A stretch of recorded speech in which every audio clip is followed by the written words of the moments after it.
ಚಾವ social ಮೀಡಿಯಾದಲ್ಲಿ ಬಹಳಷ್ಟು ಹವಾ ಎಬ್ಬಿಸ್ತಿರೋ ಸಿನಿಮಾ. ಏನಿದೆ ಈ ಸಿನಿಮಾದಲ್ಲಿ? ಎಲ್ಲರೂ ಇಷ್ಟೊಂದು ಪಬ್ಲಿಸಿಟಿ ಮಾಡ್ತಿದ್ದಾರೆ ಯಾಕೆ? ಅಂಥದ್ದು ಏನಿದೆ ಈ ಸಿನಿಮಾದಲ್ಲಿ? ನೀವಿನ್ನೂ ಈ ಸಿನಿಮಾವನ್ನು ನೋಡಿಲ್ವಾ? ನಿಮ್ಮ ಎದೆಯೊಳಗೆ ಹಿಂದುತ್ವದ ಒಂದು ಸಣ್ಣ ಕಿಡಿ ಇದ್ರೂ ಸಾಕು, ನೀವು ಈ ಸಿನಿಮಾವನ್ನು ಒಮ್ಮೆ ನೋಡಿ. ಭಾಷೆ, ಧರ್ಮ, ಜಾತಿ, ಪಂಗಡ ಇವೆಲ್ಲವನ್ನ ಒಂದು ಕ್ಷಣ ಮರೆತು ಕೇವಲ ಸಿನಿಮಾ ಅಂತ 2 ಗಂಟೆ ಥಿಯೇಟ್ರಲ್ಲಿ ಹೋಗಿ ಕೂತ್ಕೊಂಡು ಈ ಸಿನಿಮಾವನ್ನು ನೋಡಿ.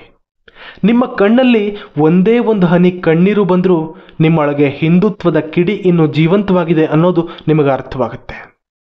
ದೇಶ ಪ್ರೇಮಕ್ಕೆ ಭಾಷೆಯ ಹಂಗಿಲ್ಲ.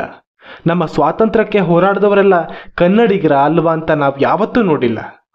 ರಾಜಕೀಯ ಕಾರಣಕ್ಕೆ ಮಹಾರಾಷ್ಟ್ರಕ್ಕೂ ಕರ್ನಾಟಕಕ್ಕೂ ಆಗದೇ ಇರಬಹುದು, ಭಾಷೆಯ ಕಾರಣಕ್ಕೆ ಕೂಡ ಆಗದೇ ಇರಬಹುದು. ಆದರೆ ಒಬ್ಬ ವ್ಯಕ್ತಿಯ ಸಾವನ್ನ ಒಂದು ದೊಡ್ಡ ಸಾಮ್ರಾಜ್ಯವಾಗಿತ್ತು ಅಂತ ತಮ್ಮನ್ನ ತಾವು ಕರೆದುಕೊಂಡ ಮೊಘಲ್ ಸಾಮ್ರಾಜ್ಯ, ಮತಾಂಧ ಲೂಟಿಕೋರರ ಇಡೀ ಸಾಮ್ರಾಜ್ಯ ಸಂಭ್ರಮಿಸಿತ್ತು ಅಂದ್ರೆ ಅದು ಒಬ್ಬ ಶಿವಾಜಿ ಮಹಾರಾಜರ ಸಾವನ್ನ ಮಾತ್ರ. ಯಾರು ಹೇಳ್ತಾರೆ ಪರಮಾತ್ಮನ ಅವತಾರ ಬುದ್ಧಾವತಾರಕ್ಕೆ ಕೊನೆಯಾಯಿತು ಅಂತ? ಸಾಕ್ಷಾತ್ ಪರಮೇಶ್ವರನ ಅವತಾರವೇ ಈ ಶಿವಾಜಿ ಮಹಾರಾಜರಾಗಿರ್ಬೋದು. ಇಲ್ಲದೇ ಇದ್ರೆ ಸ್ವರಾಜ್ಯ ಅಂತ ಅವರು ಹತ್ತಿಸಿದ ಒಂದು ಕಿಡಿ ಪ್ರತಿಯೊಬ್ಬನ ಎದೆಯಲ್ಲಿ ಉರಿಯೋ ಜ್ವಾಲೆಯಾಗಿ ಮೊಘಲ್ ಸಾಮ್ರಾಜ್ಯವನ್ನ ಸುಟ್ಟು ಹಾಕಿತ್ತು ಅಂದ್ರೆ ನಂಬೋದು ಹೇಗೆ? ಚಾವ ಇದರ ಅರ್ಥ ಸಿಂಹದ ಮರಿ ಅಂತೆ ಮರಾಠಿಯಲ್ಲಿ. ಇದು ಕೇವಲ ಒಂದು ಸಿಂಹದ ಮರಿ ಆಗಿರೋದಕ್ಕೆ ಸಾಧ್ಯನೇ ಇಲ್ಲ. ಸಾಕ್ಷಾತ್ ಆ ಜಗದಂಬ ದುರ್ಗೆಯ ವಾಹನವಾಗಿದ್ದ ಸಿಂಹನೇ ಇರಬೇಕು.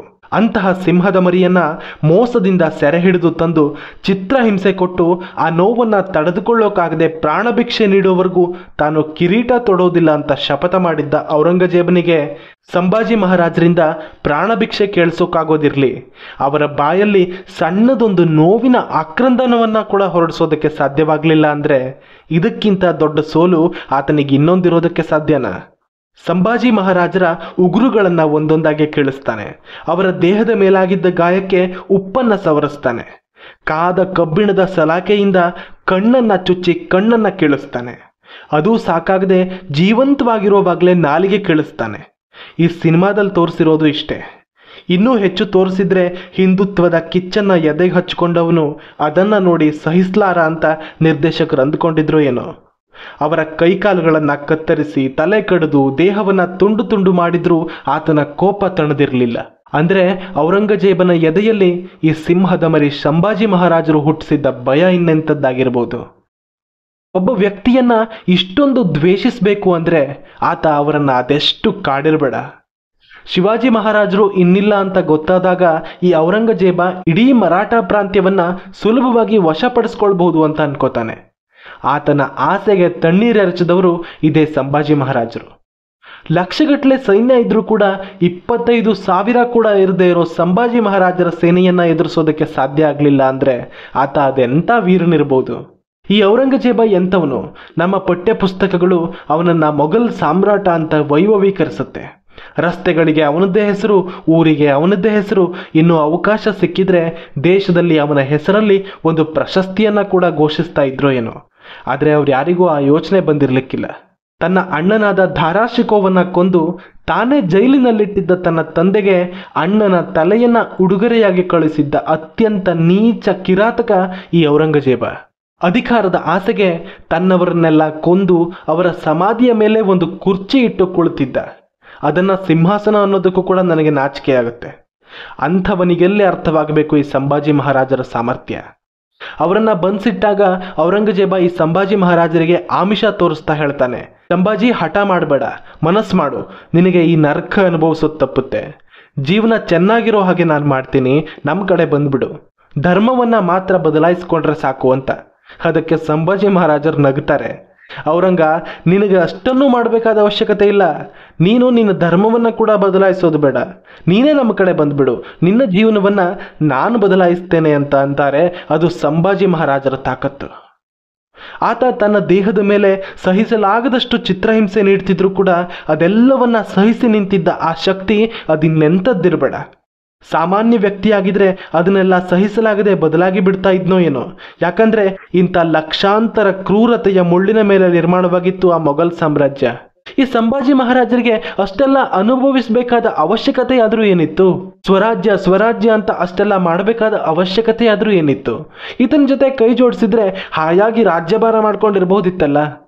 ಆದರೆ ಸಂಭಾಜಿ ಮಹಾರಾಜರು ಆರಿಸ್ಕೊಂಡಿದ್ದು ಹಿಂದುತ್ವವನ್ನ ಕಾಪಾಡೋದೇ ತಮ್ಮ ಗುರಿಯಾಗಿಸ್ಕೊಂಡಿದ್ರು. ಈ ಮುಸಲ್ಮಾನರ ಆಕ್ರಮಣ, ಅವರ ದಬ್ಬಾಳಿಕೆ ಅದು ಬರೀ ಆಕ್ರಮಣವಾಗಿರಲಿಲ್ಲ, ಅದು ನರಕಯಾತನೆಯಾಗಿತ್ತು. ಇವತ್ತು ಅದೆಷ್ಟೋ ಜನ ಛತ್ರಪತಿ ಶಿವಾಜಿ ಮತ್ತು ಸಂಭಾಜಿ ಮಹಾರಾಜರು ಮರಾಠಿಗರು ಅನ್ನೋ ಕಾರಣಕ್ಕೆ ಅವರನ್ನು ದ್ವೇಷಿಸ್ತಾರೆ. ಆದರೆ ಗುಜರಾತಿಗಳು ಅನ್ನೋ ಕಾರಣಕ್ಕೆ ಗಾಂಧೀಜಿಯನ್ನಾಗಲಿ, ಉತ್ತರ ಪ್ರದೇಶದವರು ಅನ್ನೋ ಕಾರಣಕ್ಕೆ ನೆಹರು ಆಗಲಿ, ಅಥವಾ ಮಧ್ಯಪ್ರದೇಶದವರು ಅನ್ನೋ ಕಾರಣಕ್ಕೆ ಅಂಬೇಡ್ಕರ್ರನ್ನು ಯಾರೂ ದ್ವೇಷ ಮಾಡಿಲ್ಲ. ಅಫ್ಕೋರ್ಸ್ ಮಾಡಬೇಕಾದ ಅನಿವಾರ್ಯತೆ ಕೂಡ ಇಲ್ಲ. ಸಾವಿರಾರು ಜನ ಹಿಂದೂಗಳ ಮಾರಣ ಹೋಮ ಮಾಡಿದ ಟಿಪ್ಪು ಸುಲ್ತಾನ್ ಇವರಿಗೆ ಸ್ವಾತಂತ್ರ್ಯ ಹೋರಾಟಗಾರ. ಆದರೆ ಇಡೀ ಮೊಘಲರನ್ನ ನಡುಗಿಸಿದ ಛತ್ರಪತಿಗಳಿಬ್ರು ಮರಾಠರು ಅನ್ನೋದು ಅವರ ನೋವು. ಯಾಕೆ ಮರಾಠಿಗರು ಭಾರತೀಯರಲ್ವೇನೋ?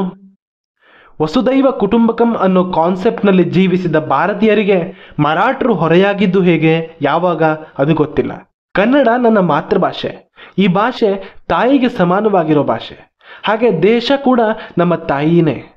ಸ್ವರಾಜ್ಯ ಅನ್ನೋ ಕನಸು ಕಂಡು ಮುಸಲ್ಮಾನರ ಅಟ್ಟಹಾಸದ ದಾಳಿಯನ್ನ ಮಟ್ಟ ಹಾಕಿ ಮೊಘಲರ ಸೊಕ್ಕಡಗಿಸಿ ಅವರನ್ನ ದಕ್ಷಿಣ ಭಾರತಕ್ಕೆ ಕಾಲಿಡೋದಕ್ಕೆ ಸಾಧ್ಯವಾಗದಂತೆ ಮಾಡಿದ ಕೀರ್ತಿ ಛತ್ರಪತಿ ಶಿವಾಜಿ ಮಹಾರಾಜರಿಗೆ ಸಲ್ಲಬೇಕು. ಯಾರೋ ರಾಜಕಾರಣಿಗಳ ಮಾತು ಕಟ್ಟಿಕೊಂಡು, ಯಾರೋ ಅಬ್ಬೆಪಾರಿ ಇತಿಹಾಸಕಾರರುಗಳ ಮಾತನ್ನು ನಂಬಿಕೊಂಡು ನಮ್ಮತನವನ್ನ, ನಮ್ಮ ಮೇಲಾಗಿರೋ ಆಕ್ರಮಣವನ್ನ ಮರೆತು ನಮ್ಮವರನ್ನೇ ದ್ವೇಷಿಸೋ ಸಿಕಂಡಿಗಳಂತೆ ಬಾಳೋ ಬದಲು ನಮ್ಮ ಧರ್ಮವನ್ನ ನಶಿಸದ ಹಾಗೆ ಕಾಯ್ದುಕೊಂಡ, ಹಿಂದುತ್ವವನ್ನ ಬಲಗೊಳಿಸಿದ ಇಂತಹ ಮಹಾಪರಾಕ್ರಮಶಾಲಿಗಳಿಗೆ ಗೌರವ ನೀಡೋದು ಪ್ರತಿಯೊಬ್ಬ ಹಿಂದುವಿನ ಕರ್ತವ್ಯ. काशी की कड़ा जाती मथुरा में मस्जिद बसती अगर शिवाजी न होता सबको होती सुन्नत. ಇದನ್ನ ಕೇಳಿದ್ರೆ ಬಹುಶಃ ಶಿವಾಜಿ ಮಹಾರಾಜರ ಪ್ರಾಮುಖ್ಯತೆ ಏನು ಅನ್ನೋದು ನಿಮಗೆ ಅರ್ಥವಾಗಬಹುದು. ಇದೇ ರೀತಿ ಈ ಸಿನಿಮಾದ ಕೊನೆಯಲ್ಲಿ ಕೂಡ ಒಂದು ಸಾಲಿದೆ. ದೇಶ ಧರ್ಮ ಪರ ಮಿಟನೆ ವಾಲಾ ಶೇರ್ ಶಿವಾ ಕಾ ಛಾವಾ ಥಾ ಮಹಾಪರಾಕ್ರಮ ಪರಮ ಪ್ರತಾಪಿ ಏಕ ಹಿ ಶಂಭು ರಾಜಾ ಥಾ. ಈ ಸಿನಿಮಾ ನೋಡಿ ನಿಮಗೆ ಈ ಲೈನ್ ಅರ್ಥವಾಗುತ್ತೆ. ಸಿನಿಮಾದಲ್ಲಿ ಎಲ್ಲಿ ಕೂಡ ನಿಮಗೆ ಇದು ಅತಿಯಾಯಿತು ಅಂತ ಅನಿಸೋದಿಲ್ಲ. ಪ್ರತಿ ಕಲಾವಿದರು ಕೂಡ ಅಷ್ಟೇ ಅದ್ಭುತವಾಗಿ ತಮ್ಮ ಪಾತ್ರವನ್ನ ನಿಭಾಯಿಸಿದ್ದಾರೆ. ಮುಖ್ಯವಾಗಿ ವಿಕ್ಕಿ ಕೌಶಲ್ ಅವರಂತೂ ಸಂಭಾಜಿ ಮಹಾರಾಜರ ಪಾತ್ರದಲ್ಲಿ ಪರಕಾಯ ಪ್ರವೇಶ ಮಾಡಿದ್ದಾರೆ ಅಂತಾನೆ ಹೇಳ್ಬೋದು. ಹಾಗೆ ಔರಂಗಜೇಬನ ಪಾತ್ರ ಮಾಡಿರೋ ಅಕ್ಷಯ್ ಖನ್ನಾ ಅವರಿಗೂ ಕೂಡ ನಿಜವಾಗಿ ಔರಂಗಜೇಬನೇನೋ ಅನ್ನುವಷ್ಟರ ಮಟ್ಟಿಗೆ ತಮ್ಮ ನಟನೆಯನ್ನ ಮಾಡಿದ್ದಾರೆ. ಈಗಲೂ ಕೂಡ ಆ ಮುಖವನ್ನು ನೆನಪಿಸ್ಕೊಂಡ್ರೆ ಅವರನ್ನ ದ್ವೇಷ ಮಾಡಬೇಕು ಅಂತ ಅನ್ಸುತ್ತೆ. ಆದರೆ ಅದು ಸಿನಿಮಾ. ಸ್ನೇಹಿತರೆ, ಇದು ಸಿನಿಮಾ ಅಷ್ಟೇ ಆಗಿದ್ರೆ ಪರವಾಗಿರಲಿಲ್ಲ. ಆದರೆ ಈ ಕಥೆ ಬರೀ ಕಥೆಯಲ್ಲ, ಇದನ್ನ ನಿಜವಾಗಿ ಸಂಭಾಜಿ ಮಹಾರಾಜರು ಅನುಭವಿಸಿದ್ದಾರೆ. ಪ್ರತಿಯೊಬ್ಬನೂ ಕೂಡ ಇದನ್ನ ನೋಡಲೇಬೇಕು.